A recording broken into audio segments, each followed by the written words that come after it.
नमस्कार, मैं हूँ राकेश भट्ट। आप देख रहे हैं पावर ऑफ नेशन। आज की इस खास पेशकश में आज हमारे साथ में मौजूद हैं अजमेर की एक ऐसी शख्सियत जो ब्राह्मण समाज में एक बड़ा नाम है। आप अ, अखिल भारतीय औदिच्य महासभा के पश्चिमी प्रांत के संयोजक भी हैं और अजमेर से भली भांति परिचित हैं। आपका जो बीजेपी और कांग्रेस और बाकी जो भी दल हैं या जो भी उम्मीदवार हैं उन सब से बहुत ही पारिवारिक संबंध हैं। काफ़ी अच्छे इनके फॉलोवर हैं और ये अजमेर को भली-भांति समझते हैं। तो इन्हीं से चर्चा करेंगे कि आखिर अजमेर उत्तर का ये चुनाव किस ओर जा रहा है और क्या मुद्दे हैं और ये उन मुद्दों को लेकर क्या सोचते हैं। मेरे साथ में मौजूद हैं शशांक शुक्ला जी। शशांक जी, नमस्कार, आपका स्वागत है नमस्कार सर। पावर ऑफ नेशन नमस्कार में। सर। आप अजमेर में पले-बड़े हैं, अजमेर से बिलॉन्ग करते हैं। जी, जी। इस बार का जो अजमेर उत्तर का चुनाव होने जा रहा है वो भाजपा के साथ-साथ उनके कई असंतुष्ट लोगों का भी चुनाव है। तो क्या मानते हैं आप, क्या बीजेपी ने कहाँ कमी रह गई या कुछ ऐसे मुद्दे जो शायद बीजेपी हल नहीं कर पाई? राकेश जी, सबसे पहले तो आपका और आपके चैनल का आभार कि आपने एक ख़ास लोगों के साथ-साथ एक आम आदमी को भी बोलने का मौका दिया। मैं इसका आपके दिल की गहराई से शुक्रिया अदा करता हूँ। अभी आपने जो पूछा कि वस्तु स्थिति जो चल रही है, उसमें भाजपा की कमी। ये भाजपा की कमी नहीं है, का भाजपा की खूबी ये है कि इन्होंने अपने हर कार्यकर्ता को इतना सक्षम बनाया कि वो अपनी विचारधारा को मजबूती से रख कर के स्वयं की दावेदारी भी पेश कर सके या अपने सामने और ज़्यादा निकट सुखद भविष्य की कामना कर सके। अब राजनीति ऐसी चीज़ है कि जिसमें हर व्यक्ति महत्वाकांक्षी होता है। लेकिन हाँ, आपने राजनीति का परिदृश्य पूछा आज का, तो उसमें भाजपा का मैंने पहलू आपके सामने रखा। उसी से जो निर्दलीय खड़े हो रहे हैं, जो कहा जा रहा है कि शायद भाजपा के लिए या इस पार्टी के लिए दिक्कतदारी हो, लेकिन ऐसा कुछ होगा नहीं क्योंकि देखिए, विचारधारा अगर परिवार में से 2 भाई हैं, विचारधारा तो एक ही रहेगी। आज हमारे प्रधानमंत्री हैं नरेंद्र मोदी। प्रधानमंत्री नरेंद्र मोदी ने देश में जिस तरह की व्यवस्थाएं दी हैं, जिस तरह की नीतियां वो बना रहे हैं, उनको फॉलो करना हर व्यक्ति अपना धर्म समझता है, वो व्यक्ति जो अपने राष्ट्र के प्रति समर्पित है। जब शास्त्रों में लिखा गया है कि राष्ट्र के प्रति समर्पित व्यक्ति या समूह को आपको समर्थन करना चाहिए और वो पार्टी अगर मोदी के साथ की है तो हमें उनको करना ही चाहिए। यहाँ मैं किसी एक पार्टी विशेष का कोई समर्थन की बात नहीं कर रहा हूँ, केवल राष्ट्र समर्पित। अब इस समर्पण में विभिन्न समाज भी आते हैं, विभिन्न समुदाय भी आते हैं, भले बिल्कुल। वो ब्राह्मण हो, बनिए हो, हमारा दलित वर्ग हो, मुस्लिम भाई हो, सारे लोग आते हैं। इस बार देखा जा रहा है कि विरोध काफ़ी हो रहा है बीजेपी का।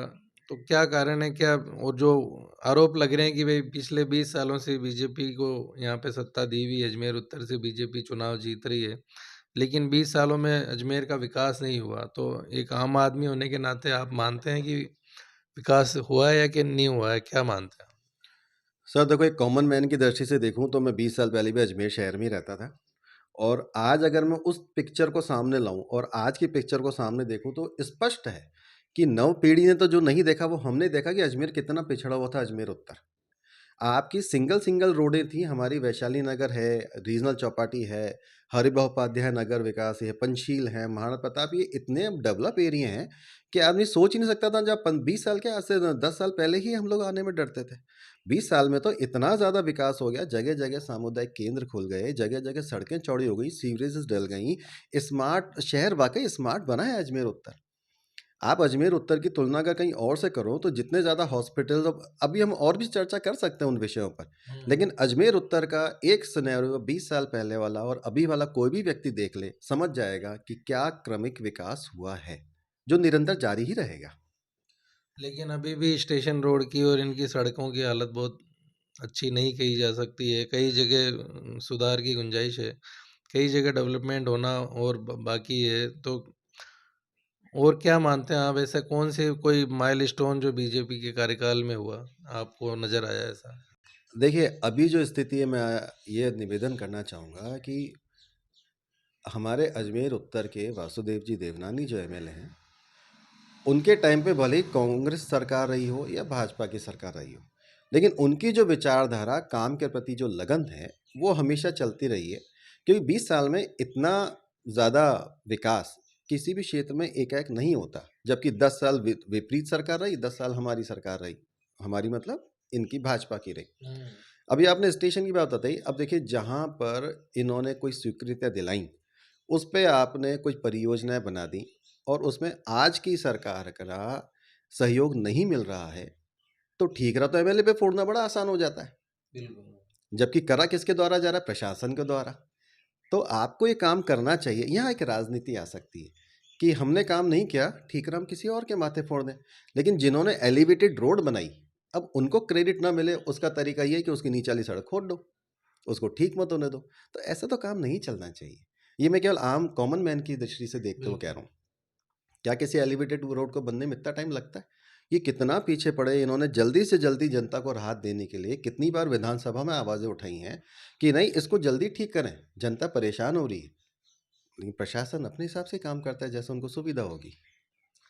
जो विरोधी भी बातें करते हैं कि देवनानी जी शिक्षा मंत्री रहे हैं। अजमेर किसी ज़माने में शिक्षा की नगरी के केंद्र के रूप में जाना जाता था पूरे राजस्थान में। लेकिन अब कोटा और सीकर वो नए शिक्षा केंद्र के रूप में उभरे हैं, तो कहीं न कहीं अजमेर का नाम पिछड़ गया है शिक्षा की नगरी के रूप में। आप मानते हैं ऐसा कुछ है? साहब यहाँ पे क्या है, 2 चीज़ें हैं, एक होता है सेवा भावी और एक होता है व्यवसायीकरण। आप जिनकी बात कर रहे हो सीकर हुआ या कोटा हुआ, ये सब क्या व्यवसायी लोग हो गए। वहाँ पे व्यवसायीकरण बहुत हो रहा है और हमारे अजमेर उत्तर के एमएलए ने व्यवसायीकरण का कभी भी पक्ष नहीं लिया। उनका हमेशा शिक्षा मंत्री रहते हुए भी और बाद में भी यही रहा कि मुझे मेरा को किसी भी तरह से शिक्षा क्षेत्र में नवाचार का प्रयोग करना चाहिए। आज आप मुझे बताएँ, एक जो व्यक्ति प्राइवेट में नहीं पढ़ सकता, वो उनके लिए उन्होंने प्राइवेट स्कूलों से बराबरी के लिए इंग्लिश स्कूल खोले, इंग्लिश मीडियम स्कूल खोले। आज तक किसी सरकार ने नहीं खोले, 75 साल हो गए। आपने स्कूल इंग्लिश मीडियम खोले, आपने मॉडल स्कूल खोले, आपने स्वामी विवेकानंद स्कूल खोले। आपको एक और आश्चर्य की बात बताऊं, देश का पहला महिला इंजीनियरिंग कॉलेज देवनानी जी के संकल्पों के कारण से ही अजमेर में खुला। हम क्या इन बातों को दूसरे लोग आम जनता तक पहुंचना, वो पढ़ने से ही पता चलेगा। देश का पहला महिला इंजीनियरिंग, बिल्कुल। बहुत बड़ा देश है, लेकिन अजमेर उत्तर को मौका मिला वो इन एमएलए साहब के कारण से। शिक्षा के क्षेत्र में आपने उन तक पहुंचने के लिए जगह जगह छात्रावास बनाए। अच्छा, आपको ये बताना है, मोदी जी बात करते हैं स्किल डेवलपमेंट की। स्किल डेवलपमेंट के लिए जगह जगह वोकेशनल कोर्सेज, और हम जिसके बच्चे स्कूल कॉलेज में पढ़ रहे हैं सबको पता है वोकेशनल कोर्सेज क्या होते हैं, स्किल डेवलपमेंट। वो देवनानी जी ने प्रारंभ करा, लेकिन आज वोकेशनल के कोर्सेज के नाम पर जो सामान मुहैया कराया गया वो स्कूलों में ताले पड़े हुए हैं, उनका उपयोग नहीं कर रहा। देखिए ये सब चीज़ें डिपेंड करती हैं कि करने वाला जो व्यक्ति है वो कितना ज़्यादा कर्मठ या सर्वप्रत है। आज शिक्षा के क्षेत्र में इन्होंने बहुत ज़्यादा प्रयोग करे। आज आप इससे ज़्यादा तो अपेक्षा मुझको नहीं लगता है कि ट्रांसफर्स के लिए कभी भी आपको ट्रांसपेरेंसी, आपके सामने स्क्रीन पर खाली जगह आ रही है, ये नवाचार भी हमारे वासुदेव देवनाथ जी ने किया शिक्षा मंत्री रहते हुए। होने जा रहे हैं अजमेर उत्तर में, उस पर इस बार बीजेपी से काफ़ी सारे लोग जिनको टिकट की उम्मीद थी और नहीं मिला, वो सब चुनावी मैदान में हैं। उनमें ज्ञानजी सारस्वत भी हैं, सुरेंद्र सिंह जी शेखावत भी हैं, कुंदन जी भी हैं। तो आपको लगता है कि कहीं न कहीं ये बीजेपी के लिए नुकसानदायक है, या इन्हें राष्ट्र हित में एक आगे आकर के अपने विचार बदलने चाहिए? सर सवाल तो आपका बहुत अच्छा है, नो डाउट आज के परिप्रेक्ष्य में सबसे सटीक है। बात यह है कि इससे हो क्या रहा है। पहला बात तो ये होगी कि ये वो विचारधारा है जो राष्ट्र समर्पित है, दूसरे भी राष्ट्र समर्पित हैं, लेकिन इनका बेस राष्ट्र समर्पण है। तो ये जो विचारधारा है इनके अलग होकर के या साथ में निर्दलीय के रूप में खड़े होने से, लेकिन इस विचारधारा को जरूर प्रसार प्रचार मिल रहा है। और ये प्रथम उद्देश्य है किसी भी आम नागरिक का कि अगर मैं राष्ट्रवादी हूँ तो मेरी विचारधारा सब तक पहुँचनी चाहिए। बिल्कुल। अब आगे आप बात आती है कि हम ये क्या कर सकते हैं। देखिए, आपने जिस तरह से मुझे शुरुआत में उससे पूछा था, तो ज्ञान जी भाई साहब, सारस्वत साहब, इन लोगों से हमारी मुलाकात हुई भी थी और वो बड़े पॉजिटिव उन्होंने हमको जवाब दिया। मैं ये नहीं कहूँगा कि किस तरह से क्या आगे की कार्रवाई होगी, लेकिन ये ज़रूर है कि वो भाजपा से ही हैं और भाजपा के ही बन के रहना चाहेंगे। मुझे ऐसा पर्सनली एहसास हुआ। तो पक्की बात है कोई ना कोई ऐसा निर्णय ज़रूर लेंगे वो जो कि राष्ट्र हित में ही होगा और यहाँ राज्य हित में होगा, अजमेर उत्तर हित में होगा, जिससे अजमेर उत्तर को वही निर्बाध गति से विकसित विकास होता रहे, जिसमें उनकी महत्वपूर्ण भूमिका हमेशा अदा रहेगी। अच्छा, आज आपको एक और बात बताते हैं। देखिए, ज्ञान जी की मेहनत भाजपा के साथ बहुत रही है। ज्ञान जी ने अपने वार्डों में काफ़ी मेहनत भी करी। बिल्कुल। उसमें अजमेर उत्तर एमएलए के सपोर्ट के बिना, सहयोग के बिना, मुझको नहीं लगता कि आप प्रशासन के बिना कोई काम कर सकते हैं। भाई साहब ने किया, एमएलए साहब का भी काफ़ी सपोर्ट रहा। तो उन सब चीज़ों को मद्देनज़र रखते हुए अगर किसी तरह कोई बात है मन में, तो वो प्लेटफॉर्म पे बाद में भी रखी जा सकती है। अभी उद्देश्य शायद ये है कि हाँ, भाजपा को विजय बनाना चाहिए। अजमेर उत्तर के बहुत पढ़े लिखे गणमान्य नागरिक हैं और सभी यहाँ पर अपनी स्वतंत्र और बड़ी अच्छी पॉजिटिव विचारधारा रखते हैं, क्योंकि 20 साल में हम अभी भी इनके कार्यकाल में देखें तो जिस हिसाब से सरकार ना होते हुए भी इन्होंने पक्की सड़कें बनवाई, चौड़ी बनवाई। अभी इलेक्ट्रिसिटी में इन्होंने 7 जीएसएस स्थापित किए, हाथीखेड़ा, काजीपुरा, इन सब में इन्होंने काफ़ी ज़्यादा पानी की व्यवस्थाएं भी करी, टंकियां भी बनाई, टाँके भी बनवाए। लेकिन समस्या क्या होती है, 2018 से पहले पानी बहुत अच्छी तरह से आता था, 48 घंटे में आता था, अजमेर हमेशा रहा। अब जैसे-जैसे सरकार का समय बीता, तो वो जो इनके या भाजपा शासित स्थान थे, वहाँ पानी की सप्लाई थोड़ी कम होती गई। अब कारण कुछ भी राजनीतिक, गैर राजनीतिक हो सकते बिल्कुल। हैं, लेकिन जब तक ये रहे, तब तक पानी की व्यवस्था बहुत अच्छी रही। आगामी अगर जब आता अभी आएँगे ये वापस, तो ये तो प्रण है कि हाँ, बहुत अच्छा वापस से काम होगा। अजमेर की जनता से तो केवल एक ही निवेदन कर सकते हैं कि आप हर उस चीज़ को अपने निगाह में रखें, जो पिछले सालों हुआ है। तो मेरा तो निवेदन यही है कि अभी फ़िलहाल हमको जातिवाद से ऊपर उठना चाहिए।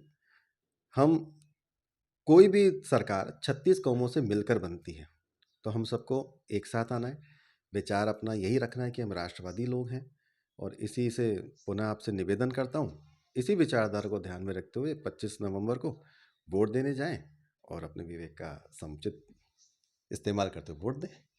आपका बहुत-बहुत धन्यवाद। तो ये थे शशांक शुक्ला जी, जो अजमेर के आम और ख़ास दोनों ही माने जाते हैं। इनका मानना है कि अजमेर की जनता को इस बार पुनः राष्ट्रवाद की भावनाओं को सर्वोपरि रखते हुए एक ऐसे उम्मीदवार को, जो बीजेपी से हैं, उनको चुनकर भेजना चाहिए ताकि अजमेर के विकास को गति मिले। Rakesh Bhatt, power of nation.